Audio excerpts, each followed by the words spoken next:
Maka orang kok amal kemudian pensiun dari amalan, maka itu memang enggak ikhlas amalnya itu. Pensiun loh, bukan naik turun. Kalau naik turun itu biasa. Likulli amalin sirah wa likulli siratin fatrah. Setiap amal ada waktu semangat, ada waktu loyo. Nah, ada semangat, ada loyo, semangat lagi. Nah, ini biasa, setiap manusia begitu. Tapi ini bukan semangat dan loyo, pensiun. Pensiun dari masjid.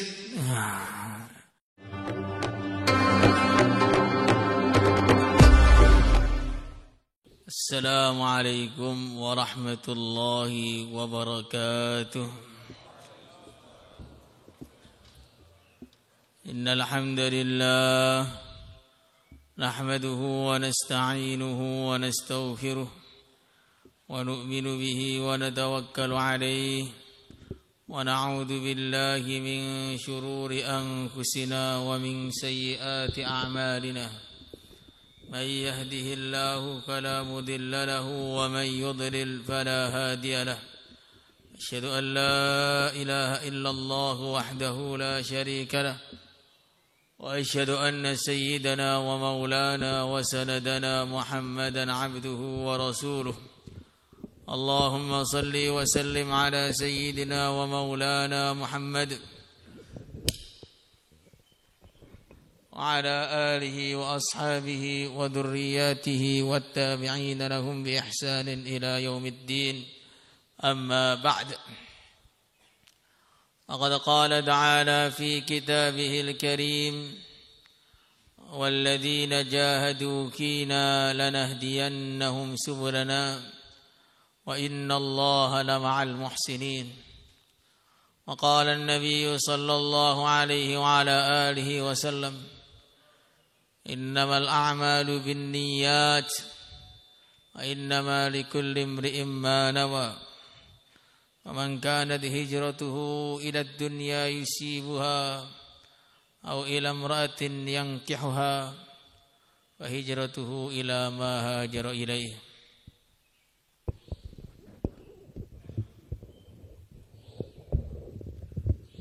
أو كما جاء في الحديث. Hadirin yang dimuliakan oleh Allah Subhanahu wa taala, di antara perkara yang sangat penting untuk kita perhatikan, yang sangat penting untuk kita selalu adakan perbaikan dan peningkatan, itu adalah urusan niat. Karena amalan sebesar apapun, kalau niatnya tidak lurus, maka tidak akan diterima oleh Allah Subhanahu wa taala. Sebaliknya, amalan walaupun kecil, kalau niatnya besar, maka nilainya akan dibesarkan oleh Allah Subhanahu wa taala. Maka para ulama mengatakan bahwa niat ini adalah yang membedakan pahalanya hamba ketika di dunia. Kita semua alhamdulillah pagi ini mendengarkan bayan subuh dengan macam-macam bentuknya. Ada yang terlambat, ada yang tepat, ada yang melek, ada yang ngantuk, ada yang dibilang ngantuk enggak terima. Ya, berbagai macam bentuk kita ini, tapi ya semua dohirnya dalam satu majlis. Tapi nanti di akhirat nilai majlis kita pagi ini per detik tidak akan sama di sisi Allah. Tidak akan sama. Karena hati kita per detik juga tidak sama. Maka niat kita juga tidak sama. Karena niatnya tidak sama, maka nilainya di sisi Allah juga tidak akan sama. Ada dua orang ketika di dunia mereka amalnya itu bersama-sama. Sholat bareng, puasa bareng, tentu dengan rukun dan syarat yang sempurna. Ini tidak membicarakan orang yang sholatnya ngawur, Tidak membicarakan yang puasanya ghibah, tidak membicarakan yang keluarnya bolos bawa HP, tidak. Ini hanya membicarakan yang sama-sama tertib, secara syarak itu tertib. Rukun dan syaratnya salat terpenuhi, rukun dan syaratnya puasa terpenuhi, rukun dan syaratnya perjuangan terpenuhi, rukun dan syaratnya zakat terpenuhi. Amalan itu sama, sedekahnya mungkin nilainya juga sama. Puasanya jumlah harinya mungkin juga sama. Ibadahnya sama, zikir pagi petangnya sama. Begitu sampai di akhirat, satunya itu masuk surga bawah. Ketika bareng-bareng masuk surga, pintu surga sama, masuk bareng, satunya naik. Kotos sampai gak kelihatan. Karena jarak 1 derajat di surga dengan derajat yang lain itu bagaikan langit dan bumi. Orang yang derajat bawah untuk melihat orang yang derajat atas itu seperti kita melihat bintang di langit. Jauh sekali. Disebutkan oleh Imam Ghazali dalam kitab Ihya. Maka akhirnya orang tadi terheran-heran. Ya Allah, saya dan dia di dunia selalu bersama. Amalannya juga sama. Kenapa derajatnya berbeda ya Allah? Maka Allah Subhanahu wa taala menjawab atau lewat malaikatnya mengatakan, aku memberikan kepada hambaku sesuai dengan kadar niatnya. Kamu dulu ketika di dunia amal itu pengen biar selamat dari neraka. Saya sudah beri kamu selamat dari neraka. Sedangkan dia ketika amal niatnya pengen dapat derajat yang tinggi di surga. Saya kasih dia sesuai dengan apa yang dia niatkan. Kasih sesuai dengan apa yang dia niatkan. Bahkan disebutkan dalam satu riwayat bahwa orang itu bisa tinggal di surga selama-lamanya dan bisa tinggal di neraka selama-lamanya. Itu bukan sebab amalannya, tapi sebab niatnya. Orang iman amalnya cuma 60 tahun, cuman di surganya kok bisa selama-lamanya, kenapa? Karena orang iman di dunia dia selalu niat, seandainya saya diberi umur lebih dari 60, ya saya akan ibadah terus. Diberi umur 1 juta tahun, ya iman terus, sholat terus, puasa terus. Maka dia diganjar sesuai dengan niatnya, bukan diganjar sesuai dengan amalannya. Sebaliknya orang kafir, dia begitu juga, mungkin kafirnya cuma 15 tahun, 20 tahun, mungkin cuma 5 tahun. Tapi dia sudah punya niat kuat. Jadi kalau umurnya panjang ya kafir terus.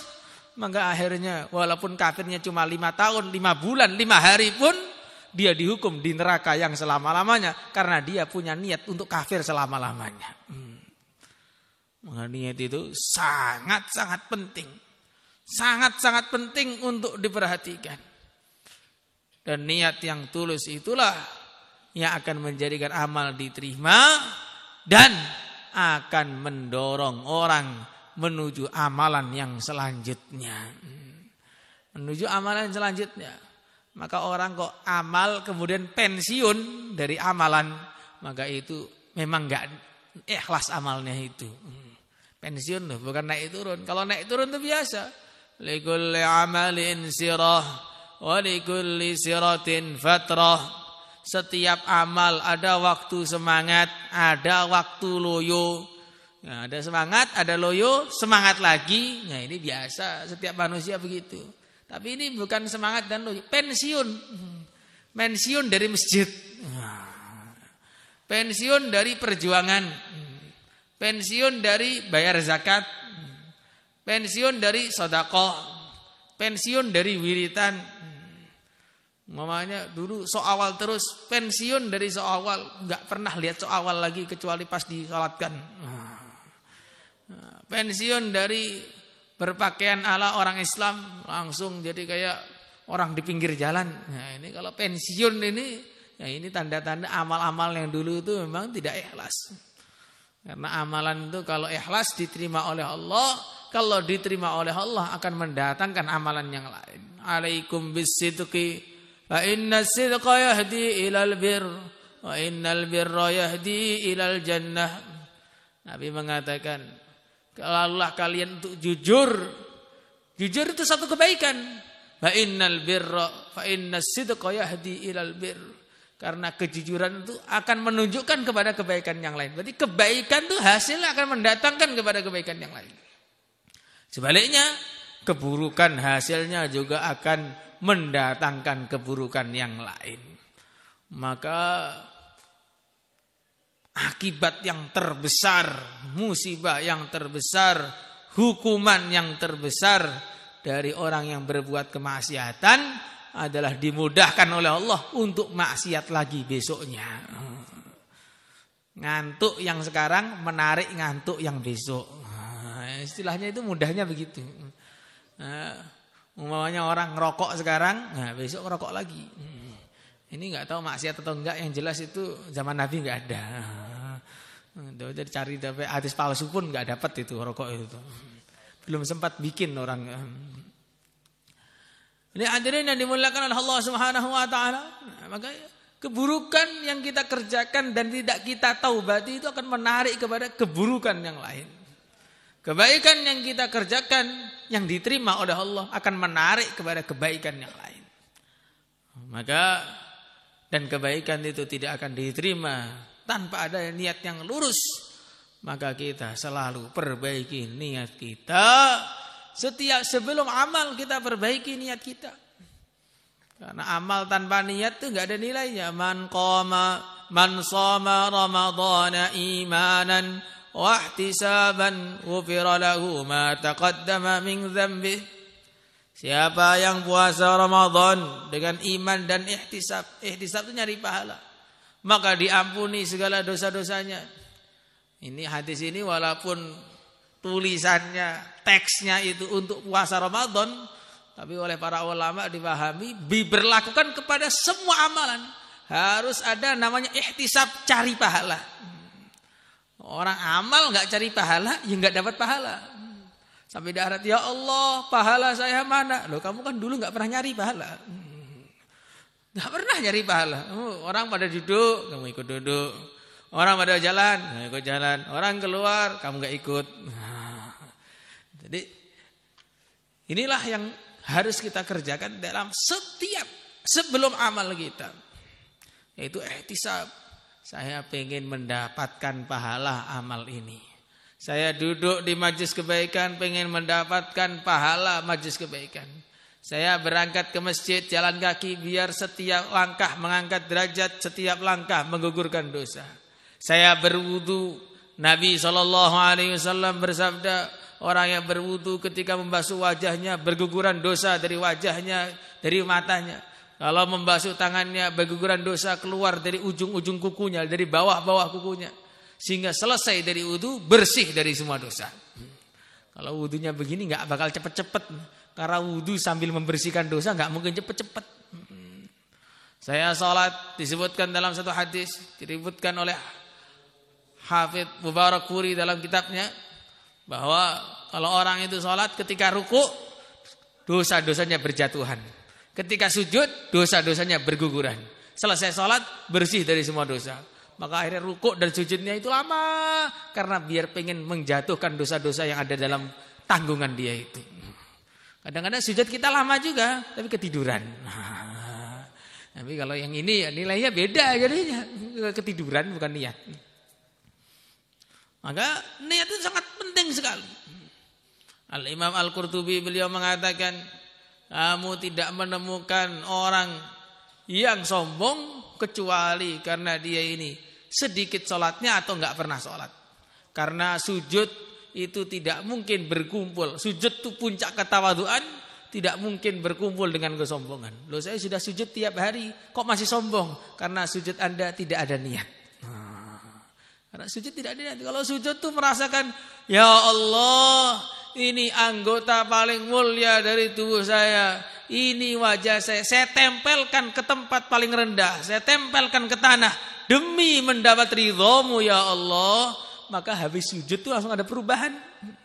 Tapi kalau sujud ala kitab itu yang penting melok, ya nanti ya jadi ya begitu saja nanti nilainya itu. Maka hadirin yang dimuliakan oleh Allah Subhanahu wa taala, kita perbaiki niat kita sebelum kita amal.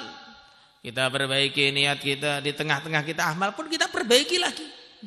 Kita rasakan ini tengah-tengah amal kok enggak karena Allah, harus istighfar. Maka ada seorang ulama Sufyan Ats-Tsauri. Beliau ini keluar rumah dalam keadaan bajunya terbalik. Bajunya terbalik. Maka muridnya itu bilang, "Syekh, bajunya terbalik itu." "Oh, berbalik." Maka beliau mau nyopot begini, begitu tengah-tengahnya mau nyopot, balikkan lagi. "Loh, kok enggak jadi dibalik, Syekh?" "Ah, enggak mau saya." "Lah kenapa?"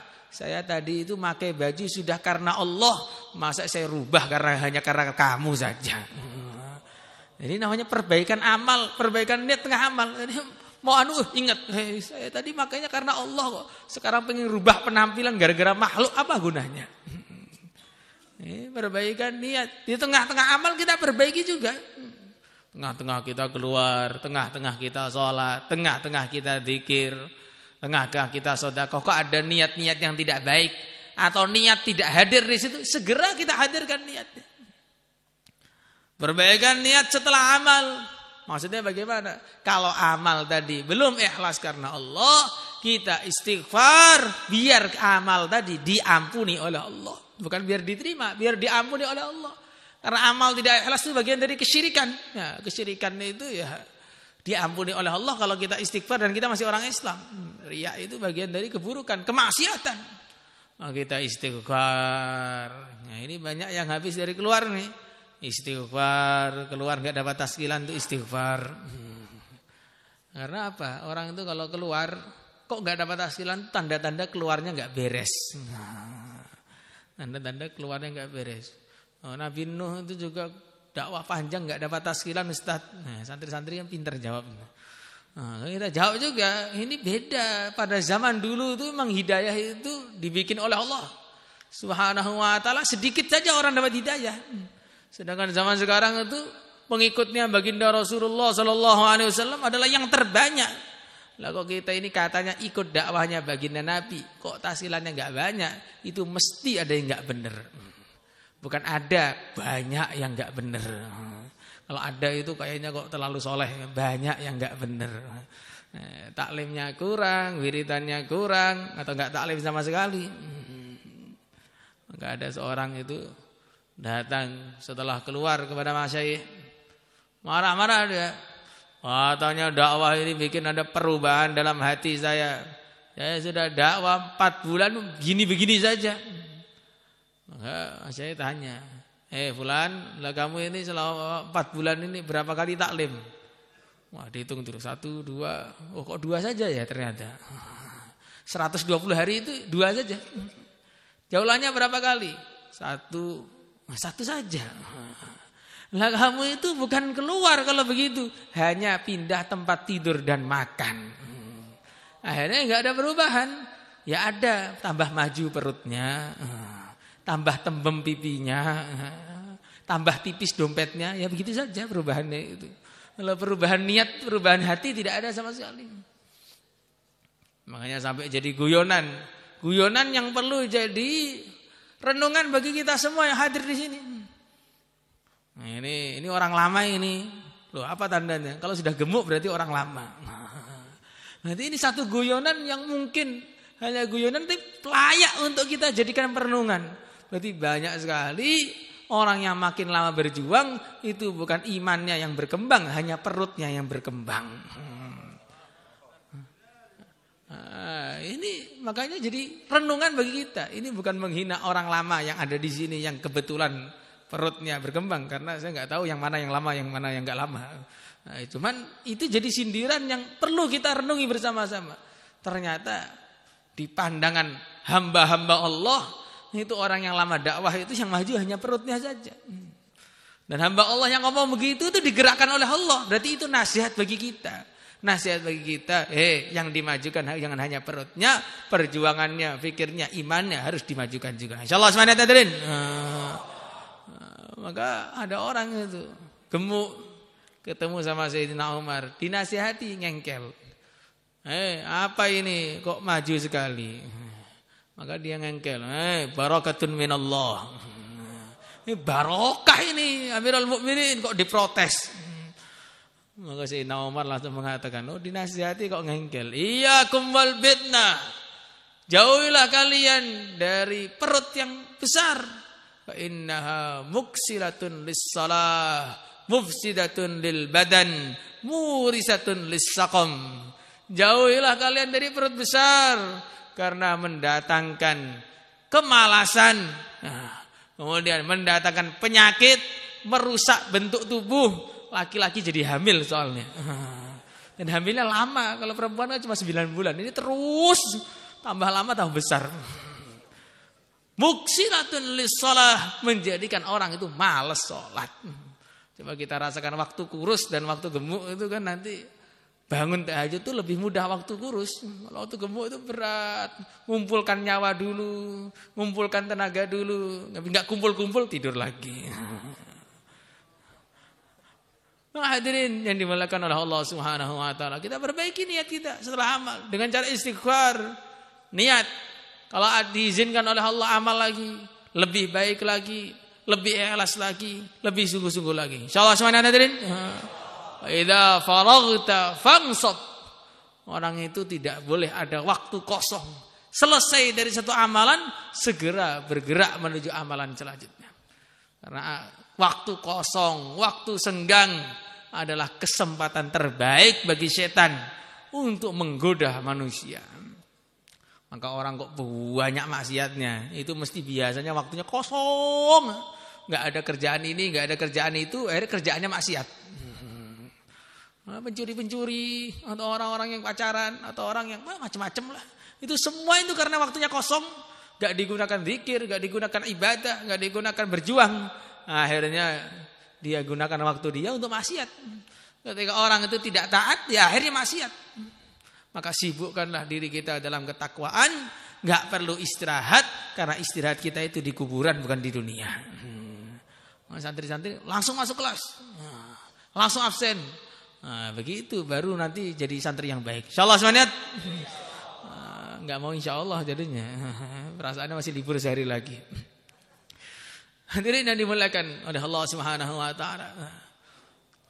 Kita bukan hanya menyibukkan diri kita di dalam amalan-amalan, tapi kita juga harus menyibukkan hati kita dengan zikrullah. Karena setan itu punya moncong yang ditempelkan ke hatinya manusia, walaupun enggak kelihatan, hadisnya begitu. Maka setiap seperti telalai gajah begitu, belalai itu. Setiap kita ini berzikir kepada Allah, dia mundur. Setiap kita tidak berzikir kepada Allah, dia maju lagi. Maka badannya juga sibuk dalam amalan, hatinya sibuk dalam zikir kepada Allah. InsyaAllah semuanya hadirin. Zikir itu bukan hanya subhanallah walhamdulillah wa la ilaha illallah wallahu akbar. Bukan hanya itu bagian dari zikir. Tapi hati yang terus-menerus ingat kepada Allah, ini juga harus. Karena Nabi itu prakteknya bukan kok subhanallah walhamdulillah 24 jam, tapi hatinya itu selalu ingat kepada Allah. Diawali dengan apa? Kata para ulama, diawali dengan menjaga zikir pagi petang. Setelah terjaga semua, ditambahi lagi dengan zikir tahawulat.